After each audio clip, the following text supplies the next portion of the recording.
The following presentation is brought to you by kmmedia.pro. Please visit kmmedia.pro for more information. Now stay right where you are as we present. Welcome to Positive Talk Radio, evolving ideas one conversation at a time. Great guests, dynamic stories and interviews, plus new thoughts on a wide range of topics and concepts. I hope that you'll hang with me, Kevin McDonald, my friends, and of course, you. As together we work to understand why we are all here and what we can do to make our world a better place for all of us. To be happy, be kind, and live in peace together. Yep, that's Positive Talk Radio.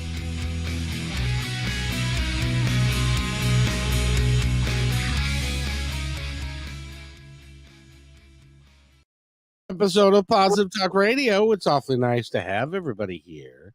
And we've got a great show for you today. And we're going to talk about all things codependency, narcissism, and all that kind of stuff that people have to deal with and other folks.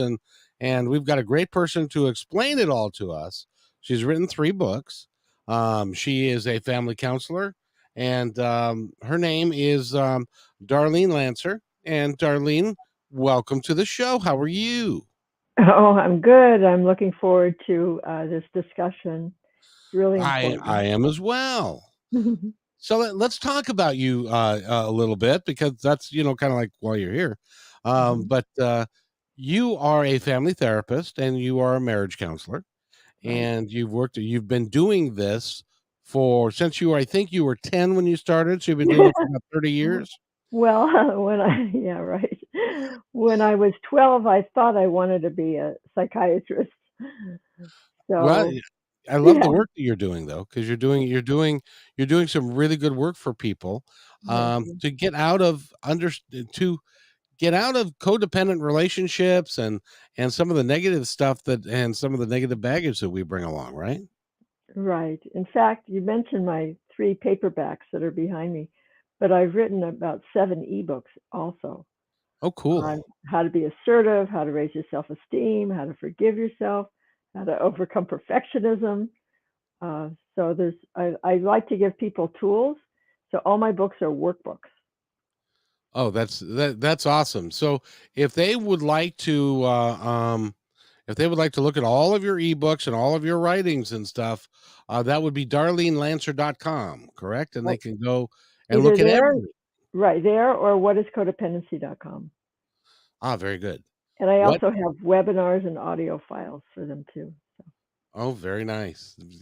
And we appreciate that. And I just love that you've got a beautiful website. So go there, darlenelancer.com, Thank you.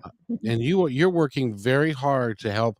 And one of the things that we like to talk about here is that you're working very hard to change the world one person at a time, to make their lives a little bit better, so that we can get rid of what I call the 7 generation um the 7 generational rule, which is that what happens to your father happens to your son, happens to your father, happens to yours, until the cycle is broken. And you're Mhm. working to break the cycle of people with low esteem, and to help them get rid of codependency and that sort of thing. I wanted to ask you, though, what is codependency? What is your definition of codependency? Well, yes, it is my definition because there is not one definition. So my definition is someone whose thinking and behavior revolves around another person, a process, or a substance. So to me, that includes addicts, whether they're addicted to food or work or gambling or sex. Uh, so it's a substance, a process, or traditionally it would only be to another person. So your thinking and your behavior revolves around someone else rather than stemming from your innate self, what you feel, what you want, what you need. And starting from the inside out, everything is reversed. You try to figure out what the other person needs and wants, and then you act accordingly. It's kind of upside down. Why is it that we do that to ourselves? That's a very good and deep question. And it starts really in childhood, sometimes even in infancy. So healthy parenting for the mother or the main caretaker of a baby and a toddler, the parent is supposed to attune to the baby and meet its needs and mirror it. So if the baby's happy, it's smiling. If the baby's sad, it comforts it. If it's scared, it kind of imitates the baby's fear and comforts it. So there's mirroring and then there's help. A parent has to do both. So if a parent has a mental illness, personality disorder, if they're addicted, if they're just too busy and neglectful, there's all kinds of ways that can be disrupted. And the parent is not doing that, is not attuning to the baby. If you're codependent, you're not going to be able to do that either. So you're going to end up parenting the way you were parented. You're going to use your child for your own self-esteem and not respond to that child as an independent being that it is. And, I wrote a book about shame. And one of the things I learned is that an infant and a child needs to feel that it's loved by both parents for who they are. And a lot of parenting is conditional. It's like if they don't do what the parent wants, they withhold love. Or they're only proud of the parent when they are an A student or an athlete or successful. So in some way, doing what the parent wants, going to the school that they want, etc. So withholding love as a punishment is very detrimental. So all that is shaming. There's many ways that a parent could shame a child, and that's trauma. And then the child learns to adapt to the parent, give them what they want just for survival. So that's another way that codependency becomes a personality style. It's learned behavior in order to survive and cope in that dysfunctional family environment. If you're listening to this podcast and you're a young person and you're contemplating either you just got married or you're in your 20s and you're thinking about having a child and it's your first child, I highly suggest that you go talk to someone who can help you understand. Because Darlene, we're asking kids that are barely out of diapers themselves to make decisions for other human beings, and they may have no earthly idea anything like what they're doing because they're kids and they haven't been through it yet. And that's why talking to someone like you can be so vital so that they can learn proper parenting skills so that we don't repeat another generation going down the same road. And so when you're talking to kids, young people that are having first of all, does anybody come to you and say, we're contemplating having a child, you need to educate us? No way. And frankly, I wish I had written my books before I had my first child. I was only 23.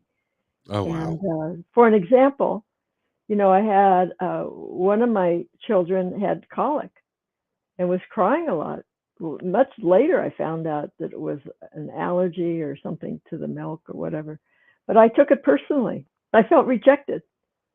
So that's an immature response because of my own self-esteem issues. So that's a perfect example of my own codependency. It's like I was needing that validation for my baby, and instead of responding in a healthy way, so in a comforting way, I was feeling rejected. So yeah, I can understand that, and that's when you're especially a colicky baby, which is, if you don't know what colic is, go ahead and, Darlene, describe what colic is and why it can be so devastating to a mother-child relationship.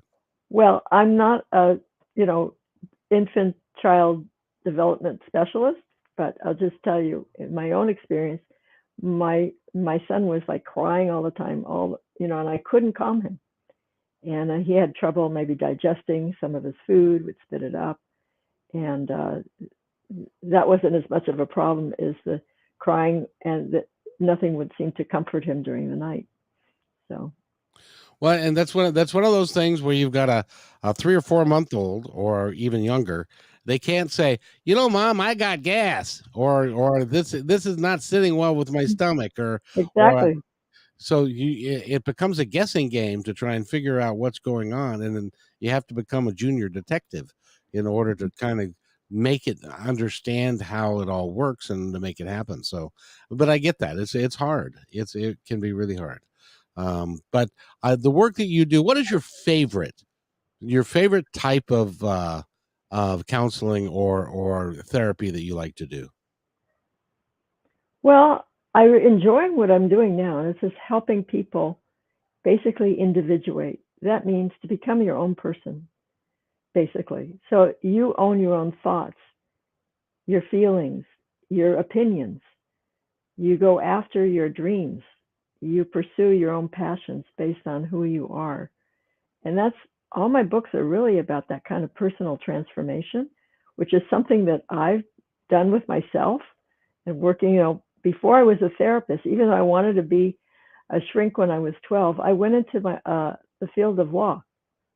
So for like Oh 20 wow. years, I was practicing law, and it was such a detour from what I really wanted and who I was and what I should be.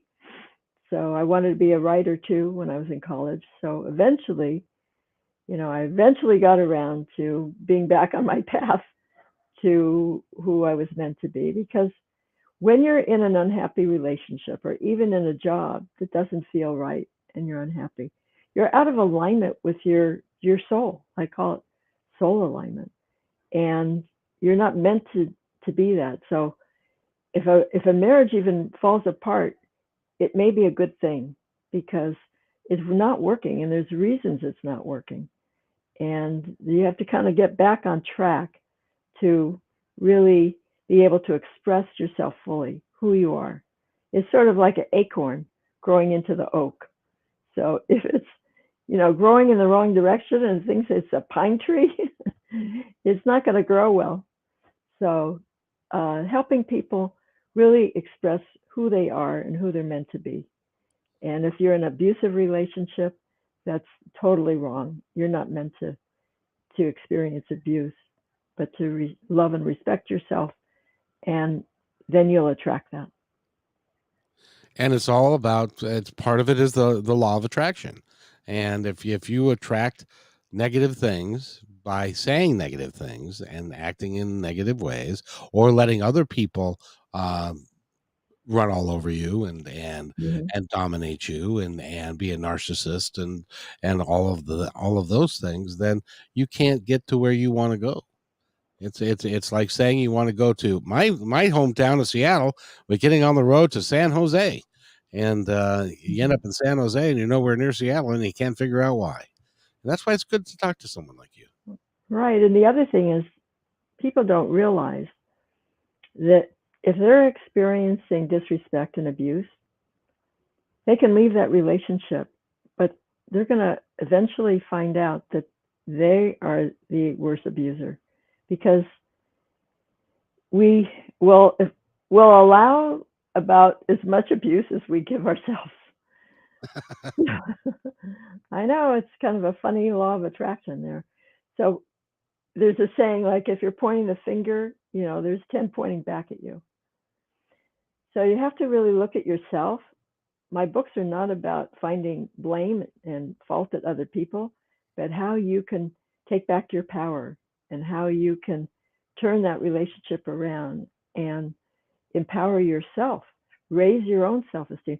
People say, how can I raise my child's self-esteem? They want to be a better parent. I say, work on your own, Ah, because the more you have self-esteem, the better you'll be able to transmit that, and your responses will be healthy with your child. And if you want a healthy relationship, work on yourself, raise your own self-esteem, and then you'll have someone who has good self-esteem, and you won't tolerate disrespect. In fact, research has shown that when people have low self-esteem, the prognosis for the relationship is low. It's not good. Those relationships more often lead to conflict, and they don't last. But actually, if you have good if your partner has good self-esteem, it can actually help raise your self-esteem. Exactly. Or if you have got good self-esteem, you can help them raise theirs. Yeah, Or not. I've been told by some former boyfriends that I raised their self-esteem. Well, that's good. That's good news because they were dating out of their league. So, But that's important. Let's talk about your third book that you just got out there, and I wrote down the name of it kinda, but tell us the name of the book. here I can get it here. Show it to your viewers. Dating is a glare. I don't know. Dating, loving, and leaving a narcissist. And you can't read the subtitle. It's essential tools for improving or leaving narcissistic and abusive relationships. So it's not just to be with a narcissist. If you're with anyone with a personality disorder or an addict that's abusive, the same principles apply. My marriage was to an alcoholic, and some of the things I learned are in that book because I was able to totally change the power dynamics in that relationship. And eventually I left because I was happy, not because I was unhappy. And you were on your own at that point. You were able to break free of that. Can you give me a description? I hear it all the time, but give me a description of what is a narcissist. Good question. So there's three essential qualities or traits. And one is that they have an excessive need for admiration. They need constant praise and admiration from people. The other is a sense of grandiosity. They think they're the greatest, they're the best. Sometimes it's just in fantasy because they're undiscovered, and that's one of the reasons they boast a lot or brag a lot. So the third one is lack of empathy. So narcissists, they can understand intellectually feelings sometimes. They can have good intellectual and empathy, cognitive, but not at a feeling level, not at an emotional level.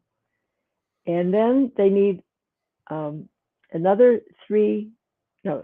two traits to have at least 5 altogether to qualify for narcissistic personality disorder. And that can be one of the following 6. It could be arrogance, could be envy. They often envy other people, and they think other people are envying them because they're so great. They like to be around high status people like celebrities, people that are successful or powerful or talented. They want to be associated with high status institutions. And entitlement, that's another E.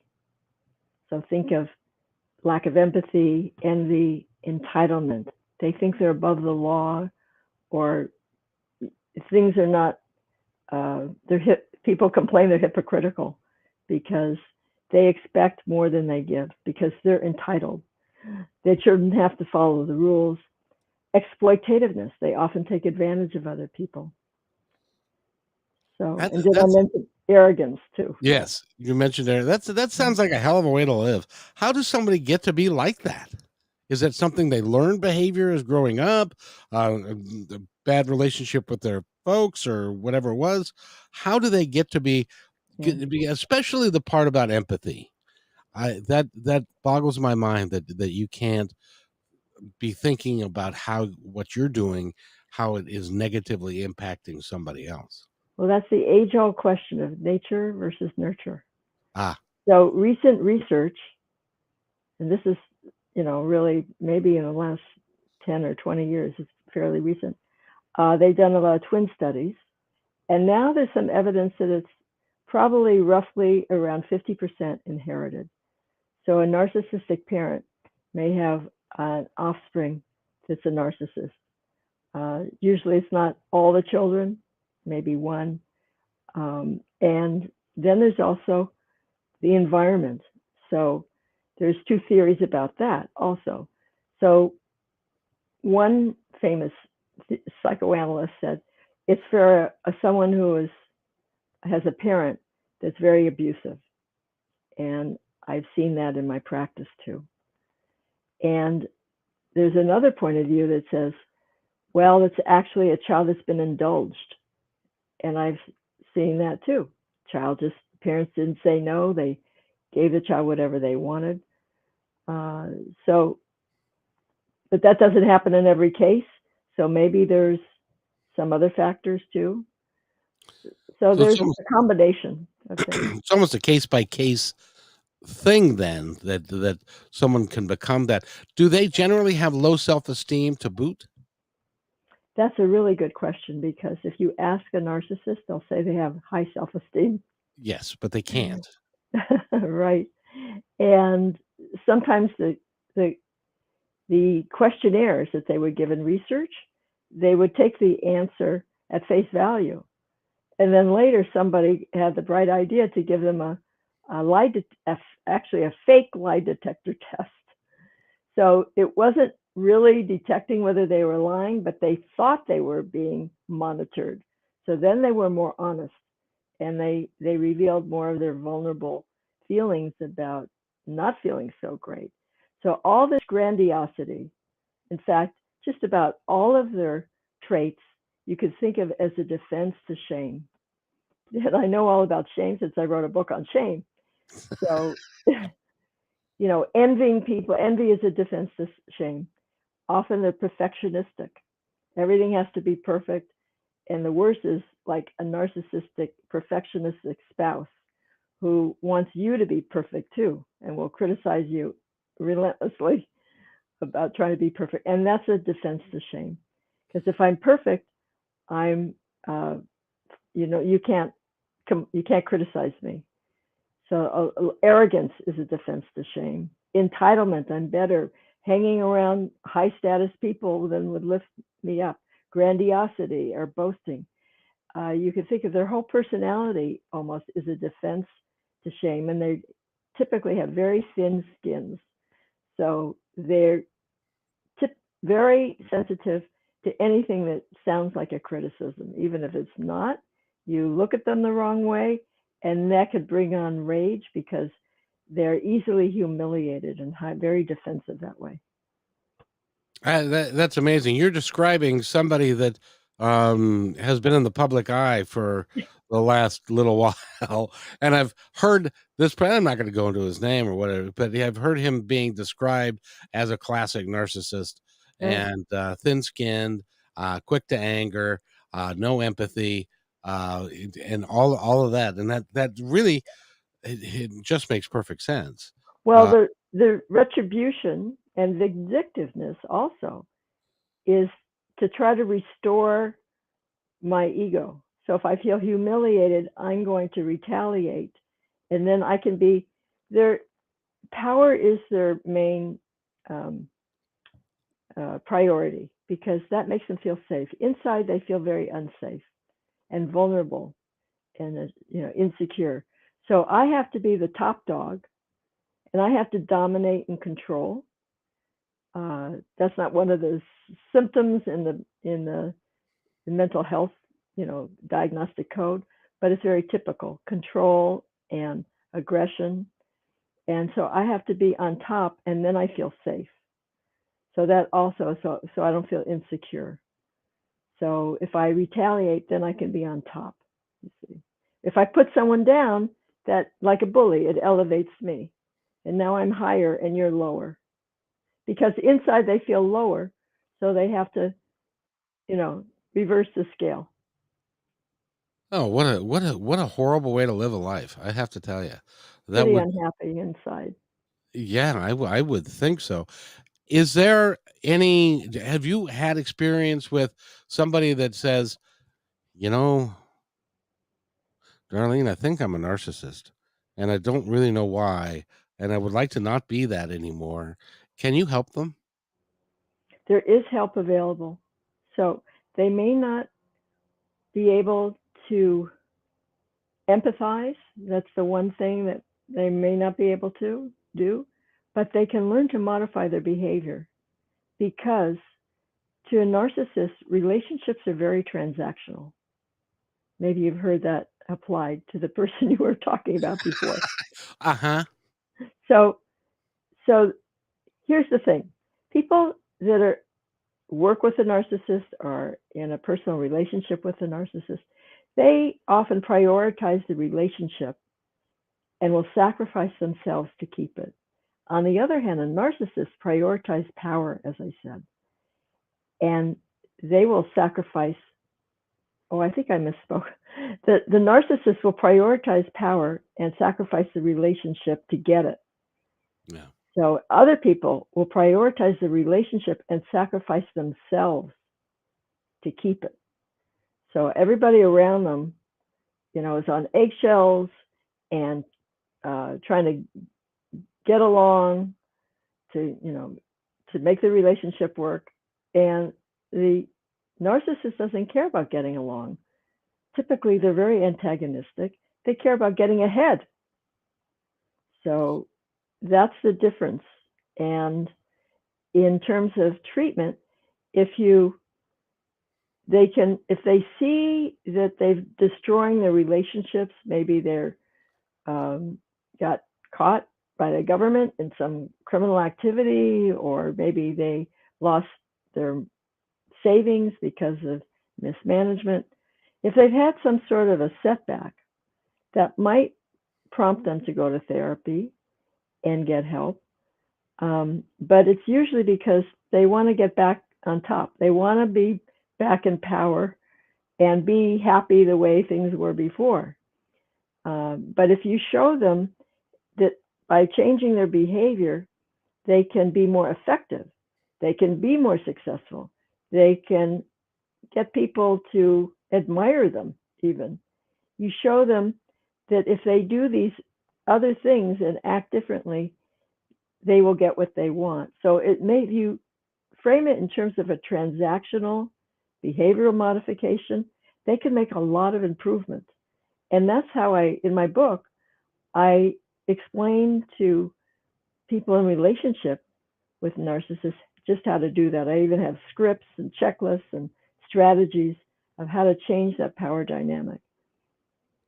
And to make them, but at the end of the day, they still want to feel that special feeling of being on top and being the powerful one and all of that kind of stuff, right? Well, you have to make them see that relationships are a two-way street. Right.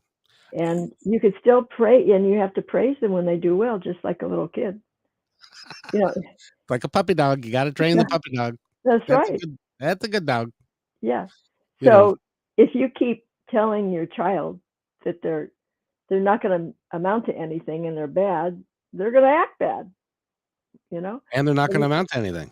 yeah, and research has shown in education that if teachers expect children not to perform, they won't perform well. And if they raise their expectations, the children perform better.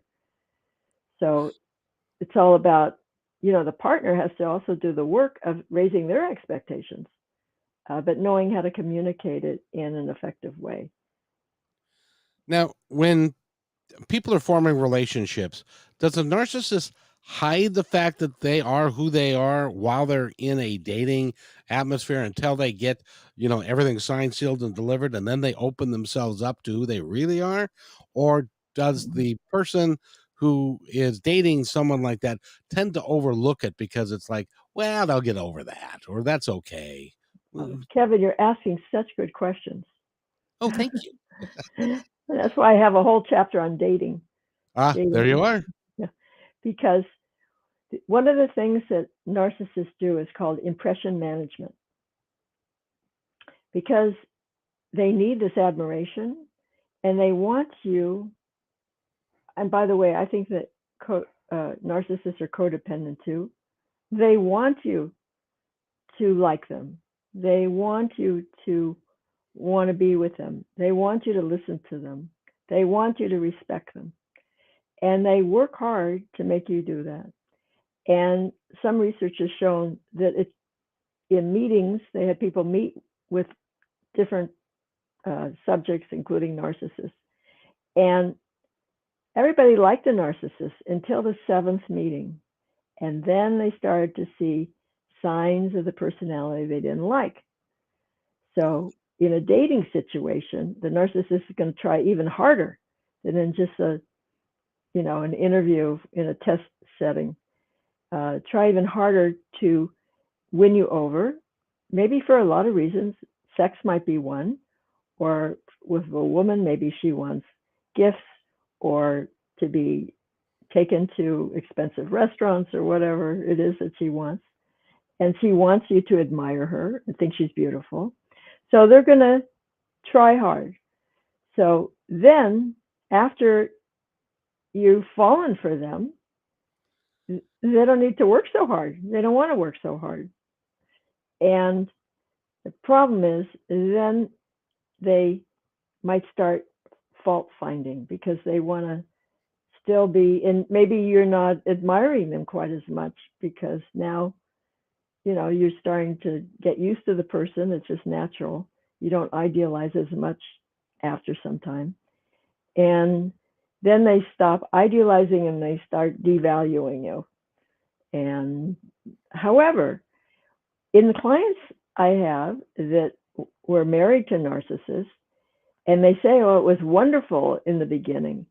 When they look back and in conversations, they see telltale signs, like maybe this person was rude to the waiter, or maybe they character assassinated their ex.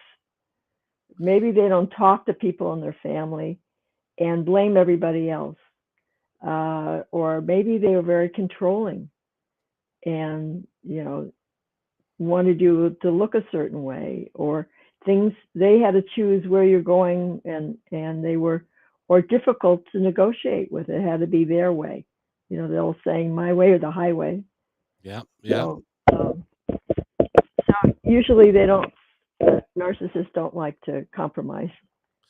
Well, and I have, and tell me if this is a good, if this works. I was in the food service industry for a very long time. I am kind of sensitive to the fact that these people that are waiting on us, the bartenders, the cooks, the waiters, waitresses, the bus people, they're working very hard. And they work hard all the time to try and do a good job for us, because that's how they make money. That's how they make more money.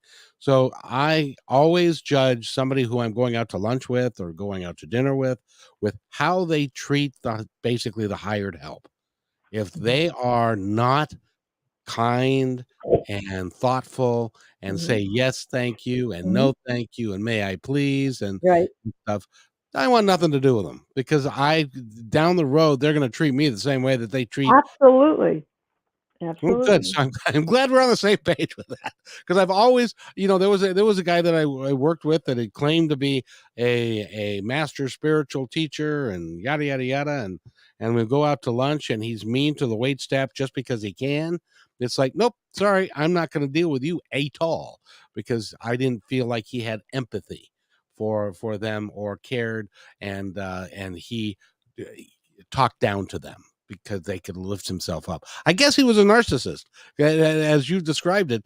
I think he fit most of the bill. Okay. So so let's talk about your books again. Now, what got you decided to start writing books?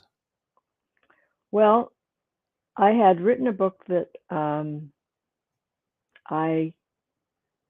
let me back up a minute. I had written a blog about codependency, Ah, and Wiley Publishing came across that blog. They were looking to write a book, Codependency for Dummies. They read my blog and they asked me to write some chapters and outline and actually compete with some other authors or therapists. And once they asked me to do that, I realized this is what I was doing with my clients for years. This was my own journey too. So I felt very confident and knowledgeable about the subject. And before I even finished the tasks, all the chapters they wanted me to do, they awarded me the contract, and that was 10 years ago. And since then, there's been a second edition. And then a couple years later, Hazelton asked me to write Conquering Shame and Codependency. They had successfully published Brene Brown's book on the gifts of imperfection about shame. And they wanted it. Oh, actually, I wrote a blog on shame is the core of addiction. And they had read that. And so they wanted me to tailor it to codependency.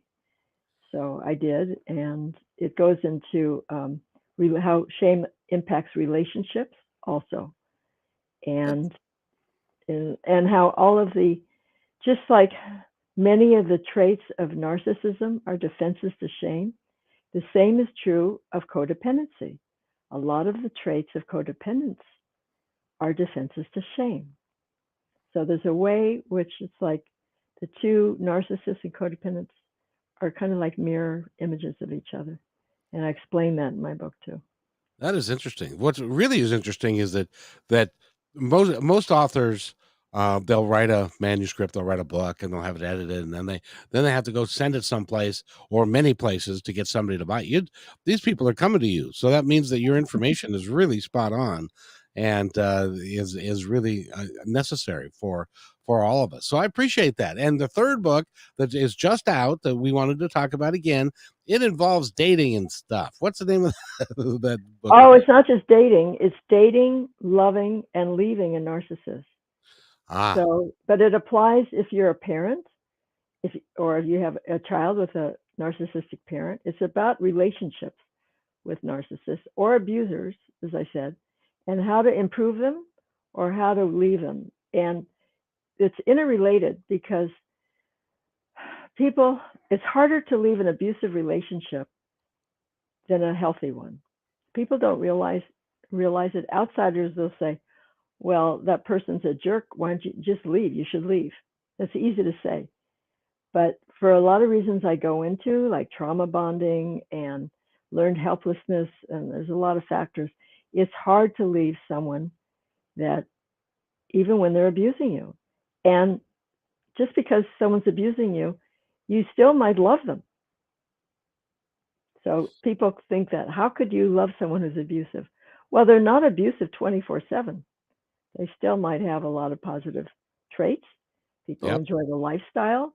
And, over time, they've developed this relationship. They may have children together, work together. So it's not always easy to leave. But if a person does the steps to improve themselves and the relationship will improve, and or they will have the wherewithal, the power, the autonomy, the self-esteem to leave. And that's really important because a controlling person may have control of, as an example, all the money. Not only that, the narcissist doesn't want to be left. People don't understand that. They're always afraid to speak up, but they don't want to be left. And they may even put you down, say, well, the grass isn't greener, or even threaten you. You'll be sorry. If you file for divorce, you're going to be sorry. You'll regret that you ever did that. It's, you may win the battle, I'll win the war kind of, talk to intimidate you. So you have to build up your army, your inner army, your resources, and learn not to react to that kind of control, put downs, and intimidation. Exactly. And that is really important for people to consider today. And if you're in one of those relationships, and it's abusive, there are organizations that you can go to, look them up Google them, and there are organizations that you can go to get help. And if you want to go talk to Darlene, if they want to talk to you, how do they get a hold of you?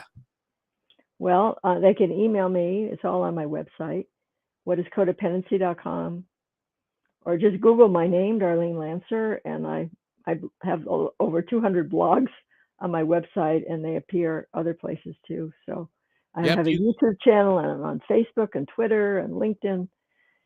You come up number one on Google, by the way. Okay. So you've done really quite well. will you come back and because I would like to.